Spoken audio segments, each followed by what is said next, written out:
नमस्कार साथियों, कैसे हैं आप लोग। आशा करती हूँ स्वस्थ होंगे, मस्त होंगे। मैं आप सभी का स्वागत करती हूँ आपके अपने चैनल हिंदी भाषा देश की आशा पर। English medium full Hindi. आज हम पढ़ने वाले हैं लेसन नंबर 4। पाठ है मन, पूरक पठन, पद्य क्या है, पद्य है। इस पाठ के माध्यम से क्या बताया गया है ये देखेंगे। इसके बाद क्वेश्चन आंसर्स देखेंगे। विकास परिहार जी इस पाठ के लेखक हैं। ये कविता है। कविता को पद्य कहते हैं और कहानी को गद्य कहते हैं। विषय प्रवेश करने से पहले, प्रवेश मतलब उसमें घुसना, अंदर जाना। तो विषय के अंदर प्रवेश क्या है। प्रस्तुत कविता मन जापान की लोकप्रिय विधा हाइकू पर आधारित है। यह विधा हिंदी साहित्य में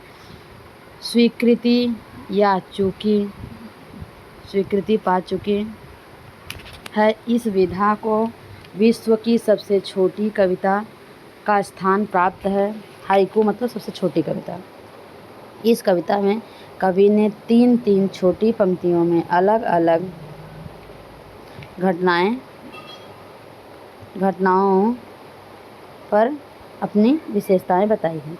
मतलब ये हाइकू से ही कहता है कि हर पैराग्राफ में 3 लाइनें होती हैं और हर लाइनों में 3 ही शब्द भी होते हैं, ज़्यादा बड़े नहीं होते हैं। लाइन भी ज़्यादा बड़ी नहीं होती है और पंक्तियाँ भी छोटी होती हैं, शब्द भी कम होते हैं, पैराग्राफ भी छोटा होता है। इसे हाइकू के नाम से जाना जाता है। कविता का सरल अर्थ देखेंगे। आपके पास टेक्स्ट बुक है जहाँ पर आप देख सकते हैं। मैं अर्थ बताने जा रही हूँ। घना अंधेरा से लेकर आई बहार तक देखना है आपको। जब अंधेरा घना हो,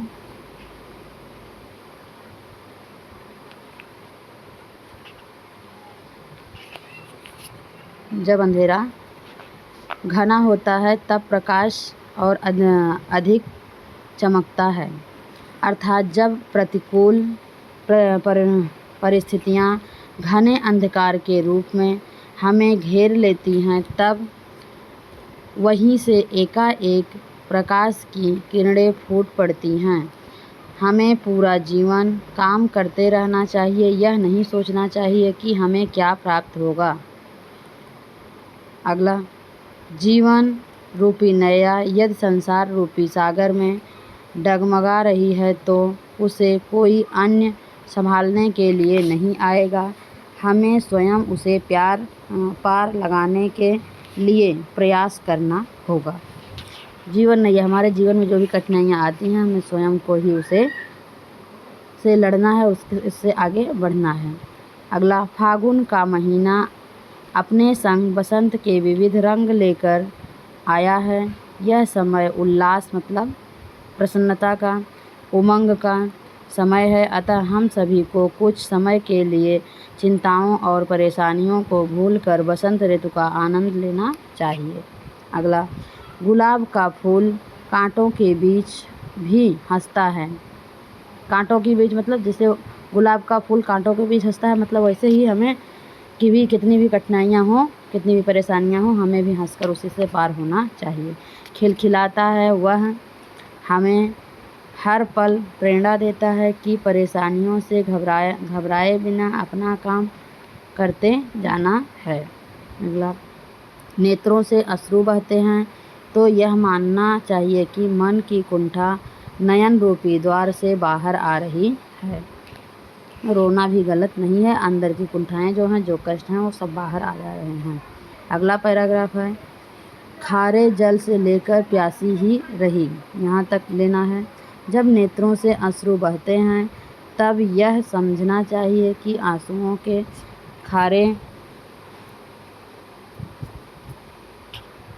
जल के साथ मन का संपूर्ण विषाद धुल गया है और मन पहले के समान पावन हो गया है। आगे देखेंगे।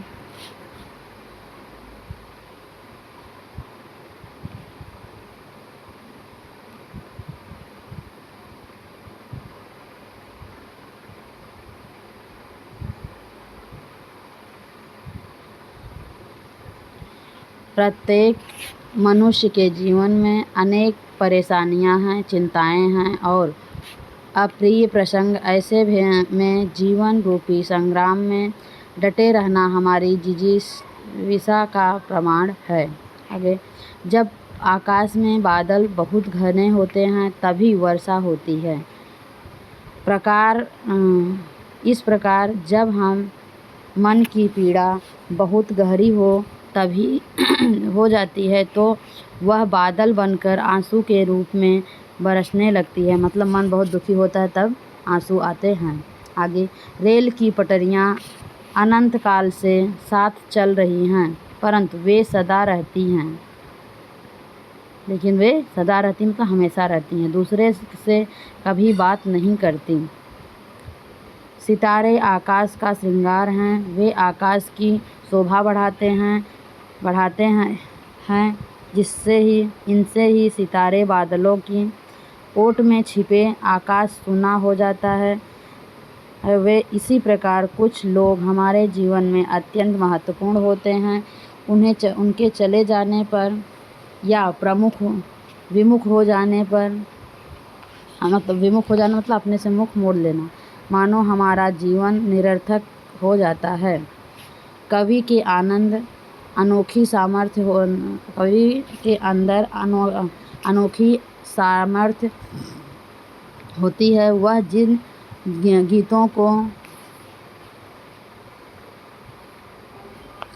गीतों को स्वयं देता है वे अमर हो जाते हैं। इसी प्रकार कवि अपनी रचनाओं के द्वारा समाज में परिवर्तन ला सकता है। सागर में अथाह जल राशि होती है परंतु खारा होने के कारण अथाह होने पर भी वह जल राशि पीने योग्य नहीं होती। उसी प्रकार कोई व्यक्ति कितना भी बड़ा या धनवान क्यों न हो, यदि वह किसी ज़रूरतमंद के काम नहीं आता तो उसका बड़प्पन व्यर्थ है। ये हमारा भावार्थ है। आगे हम क्वेश्चन आंसर्स देखेंगे। ऐसे हमारे विद्यार्थियों का भी भाव रहना चाहिए। देखो 3-3 पंक्तियाँ पोएम देखो इसी तरह का होता है, इसे ही हाइकू कहते हैं। 3-3 पंक्तियाँ हैं, सभी में 2-2 शब्द ही हैं, सब में लगभग 2-2 शब्द ही हैं और जो बढ़े हुए हैं वो कारक से बढ़े हैं, कारक विभक्तियों से। तो देखो, पाने की मत सोचो, जीवन सारा, जीवन नया, मझधार में डोले, संभाले कौन, रंग बिरंगे रंग संग लेकर आया फागुन। ऐसी रचना को क्या कहते हैं? हाइकू कहते हैं। ये ध्यान में रखो। यहाँ देखो, इसी आधार पर शब्दार्थ देखो। मझधार मतलब नदी या उसके प्रवाह का मध्य भाग। कुंठा मतलब घोर निराशा। क्वेश्चन है पहला, हाइकू में प्रयुक्त महीना और उसकी ऋतु। 2 ऋतुओं के नाम लिखने हैं। अगला प्रश्न है, निम्नलिखित पंक्तियों का केंद्रीय भाव स्पष्ट कीजिए। कांटों के बीच खिलखिलाता फूल देता प्रेरणा। इसका भी अर्थ हमने आगे बताया है, यहाँ भी देखो, वापस बताती हूँ। ये देखो, पहले क्वेश्चन का तीसरा क्वेश्चन है, ऐसे प्रश्न तैयार कीजिए जिनके उत्तर निम्न शब्द हैं, जीवन नया, फागुन। चौथा क्वेश्चन है, आकृति पूर्ण कीजिए, हाइकू द्वारा मिलने वाला संदेश। करते जाओ पाने की मत सोचो, जीवन सारा। भीतरी कुंठा नयनों के द्वार से आई बाहर। पांचवा क्वेश्चन, उत्तर लिखिए, खिले हुए मझधार में डोले। ये 5 क्वेश्चन हैं, पांचों का आंसर देखेंगे। सबसे पहला क्वेश्चन, हाइकू में प्रयुक्त महीना फागुन और बसंत। जब महीना और ऋतु पूछा है, महीना फागुन है, ऋतु बसंत है। दूसरा क्वेश्चन, गुलाब का फूल कांटों के बीच भी हंसता है, खिलखिलाता है, वह हमें हर पल प्रेरणा देता है कि हमें परेशानियों में से घबराए बिना अपना काम करते जाना चाहिए। तीसरा क्वेश्चन है, मझधार में कौन डोलती है? तो जीवन नया। दूसरा प्रश्न, अपना काम करते जाना। दूसरा है, अपने साथ रंग लेकर कौन आता है? तो फागुन। चौथा क्वेश्चन है हाइकू द्वारा मिलने वाले संदेश। करते जाओ और पाने की मत सोचो जीवन सारा, ये इसका क्या है?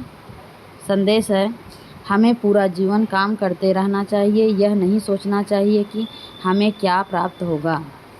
भीतर कुंठा था नयनों के द्वार से आई बाहर, इसका भाव है संदेश है जब नयनों से अश्रु बहते हैं तो वह मानना चाहिए कि मन की कुंठा नयन रूपी द्वार से बाहर आ रही है। पांचवा क्वेश्चन खिले हुए फूल। खिले हुए फूल, खिले हुए कौन है? फूल हैं। अगला मझधार में डोले जीवन नया। ये हमारे पांचों क्वेश्चन हो गए। अब कृति नंबर 2 आया, ये देखो। फागुन के महीने में रंगों से रंग भाती है इस विषय पर 25 से 30 शब्दों में अपने विचार लिखने हैं, जिसे कहते हैं स्वमत। फागुन का महीना बहुत महत्वपूर्ण होता है। इस महीने में प्रकृति में चारों ओर नवीनता दिखाई देती है। खेत सरसों के पीले पीले फूलों से भर जाते हैं।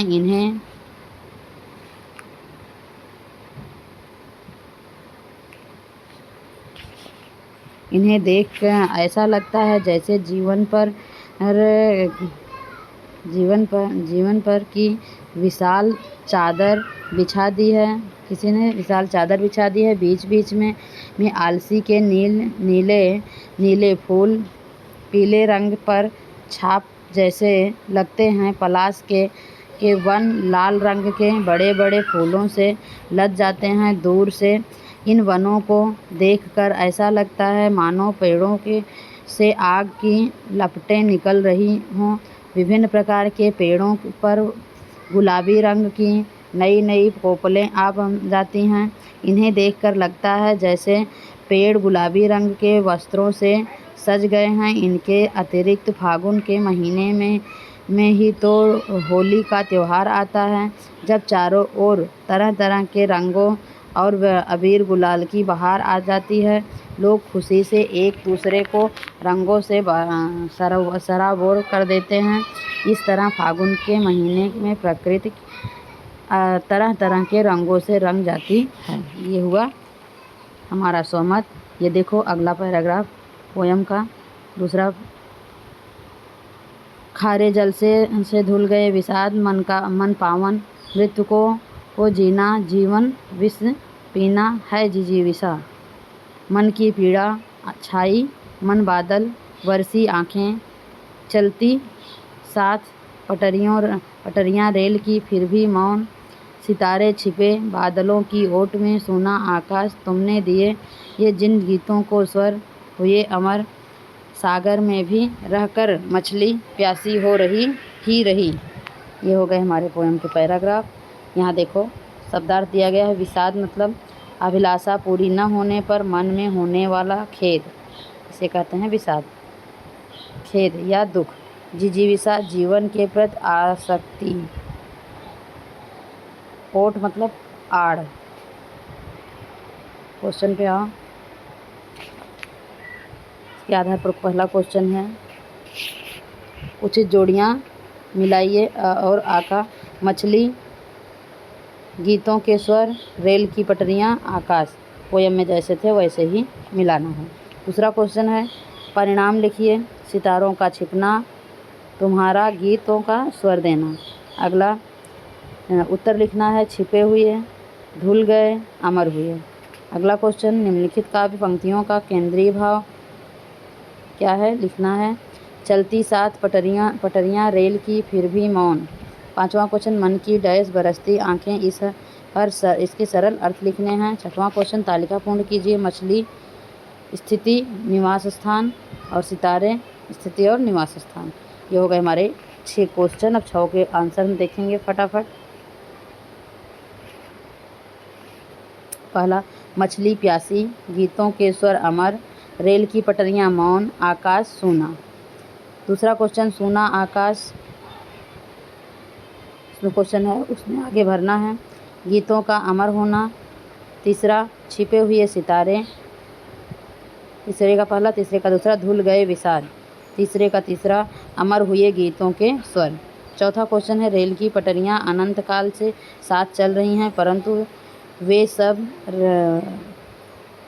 मौन रहती हैं, एक दूसरे के से कभी बात नहीं करती।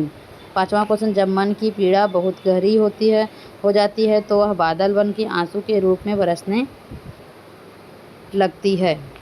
छठवां क्वेश्चन का आंसर है, मछली प्यासी है और सागर में है और सितारे छिपे हुए हैं, आकाश में हैं।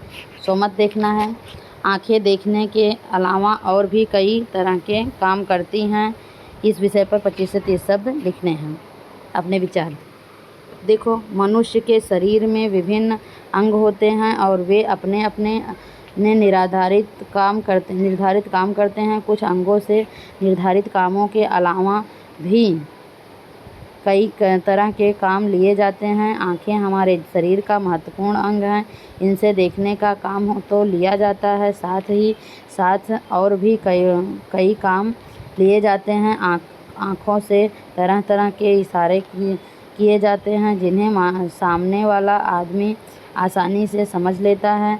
आँखें तरह तरह तरेर कर क्रोध प्रकट किया जाता है, आँखें झुकाकर शर्म प्रदर्शित किया जाता है। मन में छुपी दुख देने वाली भावनाओं को आँखों में आंसू लाकर प्रकट किया जाता है। मन भारी होने पर लोग रोकर अपना मन हल्का करते हैं। कोई ये अचंभे वाली घटना होने पर वाणी के साथ साथ आँखों से भी भाव प्रदर्शित होता है। आँखों का एक आवश्यक काम मनुष्य को निद्रावस्था में ले जाकर उसे आराम दिलाना है। इस तरह आँखें देखने के अलावा कई महत्वपूर्ण कार्य करते हैं। आशा करती हूँ कि आँखों के काम अच्छे से समझ में आए होंगे। दूसरा है सोमत, मन के जीते जीत है। इस विषय पर 25 से 30 शब्द लिखने हैं। मन ही मनुष्य को बड़े बड़े कठिन कार्य करने के लिए ये उकसाता है और वही कभी कभी उसे हताशा के अंधकार में धकेल देता है। ऐसा मन की दृढ़ता और मन की कमजोरी के कारण होता है। इसीलिए कभी कभी पर्याप्त शारीरिक और आर्थिक बल न होने के बावजूद मन की दृढ़ता के बल पर सामान्य व्यक्ति अपने से प्रबल व्यक्ति पर जीत हासिल करते हुए पाए जाते हैं और मानसिक कमजोरी वाले प्रबल व्यक्ति को पराजय का मुंह देखना पड़ता है। इसीलिए सदा अपने मन पर नियंत्रण रखकर उसे सशक्त बनाए रखना चाहिए ताकि मनोबल ऊंचा रहे और कठिन से कठिन काम करने में कोई झिझक ना हो। इसीलिए तो कहा गया है, मन के जीते जीत है। ओके, दोनों सहमत हो गए। आगे हमारा एक लास्ट का क्वेश्चन है, उपयोजित लेखन में है, वक्तृत्व प्रतियोगिता में प्रथम स्थान पाने के उपलक्ष्य में अपने मित्र सहेली ने आपको बधाई पत्र भेजा है। उसे धन्यवाद देते हुए निम्न प्रारूप पत्र लिखिए। ये पेज नंबर 17 पे दिया है टेक्स्ट बुक के। अब पत्र हमें कैसे लिखना है, कौन सा पत्र लिखना है? बधाई पत्र लिखना है। किसे लिखना है? मित्र को लिखना है। ये पत्र कौन सा होगा, औपचारिक या अनौपचारिक, ये आप मैसेज में बताएंगे। दिनांक, सबसे पहले क्या आता है? दिनांक आता है। प्रिय अविनाश नमस्ते, मित्र का नाम है। अंतर क्या है? अंतर विद्यालय वक्तृत्व प्रतियोगिता में प्रथम स्थान पाने के लिए तुम्हारा बधाई पत्र पाकर दिल गदगद हो गया। वास्तव में मेरी इस सफलता में तुम जैसे मित्रों का मुझे सदा उत्साह दिलाते रहने का बड़ा हाथ। तुम तो जानते हो मंच पर बोलने में मुझे कितनी झिझक होती है, पर तुम जैसे मित्रों और हमारे कक्षा अध्यापक के निरंतर प्रोत्साहन से आज मुझे अंतर विद्यालय में वक्तृत्व मतलब बोलने के लिए, भाषण के लिए प्रतियोगिता में प्रथम स्थान प्राप्त करने का अवसर मिला। इसके लिए तुम जैसे अपने सभी मित्रों और अपने कक्षा अध्यापक नरेश कौशल जी को का तहे दिल से आभारी हूँ। मेरा उत्साह बढ़ाने के लिए धन्यवाद। आगे तुम्हारा मित्र राजेश शर्मा 17 मतलब ये अपना एड्रेस दे रहे हैं 17 विमल मेंशन महात्मा गांधी रोड औरंगाबाद, ये ईमेल आईडी हो गई। इस तरह से पत्र लिखना चाहिए। ऊपर बस दिनांक है और ये देखो क्या है, मित्र को पत्र लिखा जा रहा है कि ये कैसा है, औपचारिक पत्र नहीं है, ये अनौपचारिक पत्र है, इसलिए इसमें एक ही एड्रेस होता है। इस वीडियो को यहीं पर समाप्त करते हैं। नमस्कार। अगर अच्छा लगे तो लाइक करें, शेयर करें। धन्यवाद।